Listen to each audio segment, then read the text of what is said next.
മതത്തിന്റെ പേരിൽ പ്രധാനമന്ത്രി നരേന്ദ്രമോദി വോട്ട് തേടിയെന്ന പരാതി തള്ളി തെരഞ്ഞെടുപ്പ് കമ്മീഷൻ. രാമക്ഷേത്രവും കർത്താർപൂർ ഇടനാഴിയും പരാമർശിച്ചതിൽ തെറ്റില്ലെന്നാണ് വിലയിരുത്തൽ.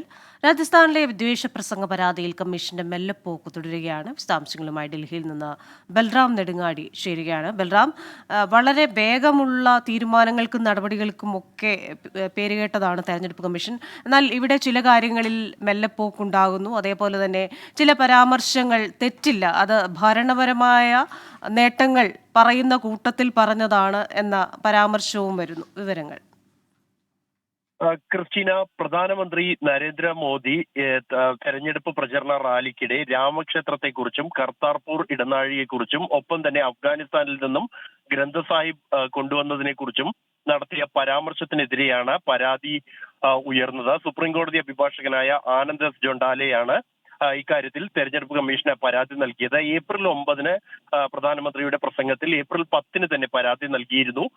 തുടർന്ന് 6 ദിവസത്തോളം നടപടി ഉണ്ടാകാതിരുന്ന ഒരു പശ്ചാത്തലത്തിൽ അദ്ദേഹം ഡൽഹി ഹൈക്കോടതിയെയും സമീപിച്ചിരുന്നു ഈ വിഷയത്തിൽ.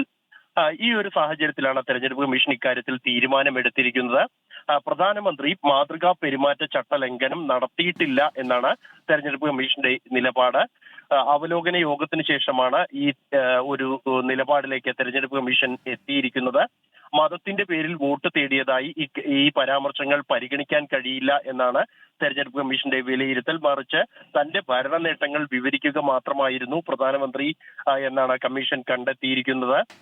ഇക്കാര്യം ഉടൻ തന്നെ പരാതിക്കാരനെ അറിയിക്കും. ഒപ്പം തന്നെ ഡൽഹി ഹൈക്കോടതിയിൽ ഈ കേസ് പരിഗണിക്കുന്ന ഘട്ടത്തിൽ ഹൈക്കോടതിയിലും ഈ നിലപാട് സ്വീകരിക്കാനാണ് തെരഞ്ഞെടുപ്പ് കമ്മീഷന്റെ തീരുമാനം. അതേസമയം രാജസ്ഥാനിലെ ബൻസ്വാഡയിൽ പ്രധാനമന്ത്രി നടത്തിയ വിവാദ പരാമർശത്തിൽ നിരവധി പരാതികൾ തെരഞ്ഞെടുപ്പ് കമ്മീഷന് ലഭിച്ചെങ്കിലും ഇതുവരെയും തീരുമാനമെടുത്തിട്ടില്ല.